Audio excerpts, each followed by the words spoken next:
Magandang araw Pilipinas, narito po ang latest Weather Today forecast.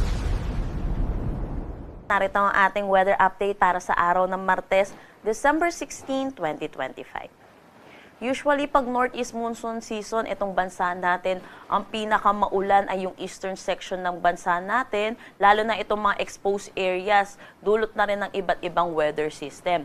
Unang weather system dito ay ang northeast monsoon or yung amihan na umiiral dito sa may northern Luzon, pati na rin sa western section ng central Luzon. Pangalawa dito ay yung easterlies or yung mainit at maalinsangan na hangin na nanggagaling sa dagat Pasipiko na umiiral naman dito sa may southern Luzon, Visayas at Mindanao.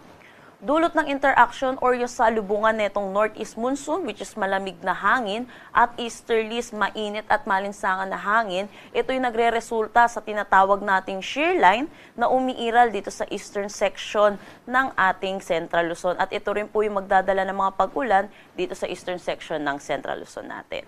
Sa ngayon, wala naman tayong minomonitor na anumang bagyo or low pressure area sa loob at labas ng ating Philippine Area of Responsibility na posibleng makaapekto dito sa ating bansa. Para sa magiging panahon natin ngayong araw dito sa Luzon, dulot na itong shear line, inaasahan natin mataas ang tsansa ng mga pag-ulan dito sa may Aurora at Quezon. Dito naman sa Bicol region ay dulot naman ito ng easterlies. Para naman dito sa may Cagayan, Isabela, Apayao, Ifugao, Mountain Province, pati na rin sa may Kalinga, dulot naman ito ng pag-iral ng northeast monsoon.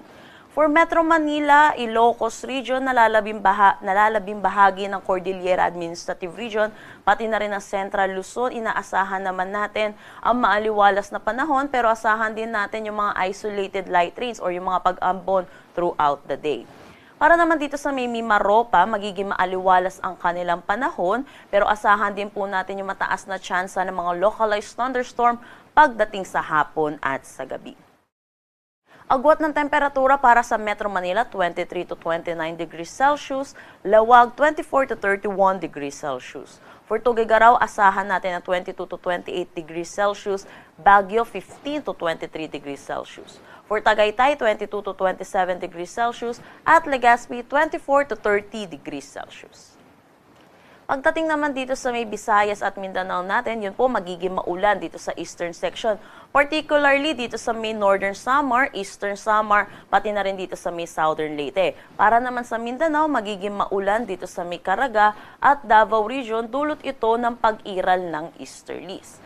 Para naman dito sa may Palawan, nalalabing bahagi ng Visayas at Mindanao, makakaranas din sila ng maaliwalas na panahon, pero asahan din po natin yung init at alinsangan, lalo na sa tanghali hanggang hapon na may mataas na tsansa ng mga localized thunderstorm pagdating sa hapon at sa gabi.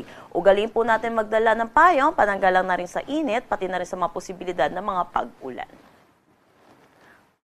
Agwat ng temperatura para sa Kalayaan Islands at Puerto Princesa, 25 to 32 degrees Celsius, Iloilo, 24 to 31 degrees Celsius. For Cebu, 26 to 31 degrees Celsius, Tacloban, 25 to 30 degrees Celsius. Sa Zamboanga, 25 to 34 degrees Celsius, Cagayan de Oro, 26 to 31 degrees Celsius, at Davao, 25 to 31 degrees Celsius.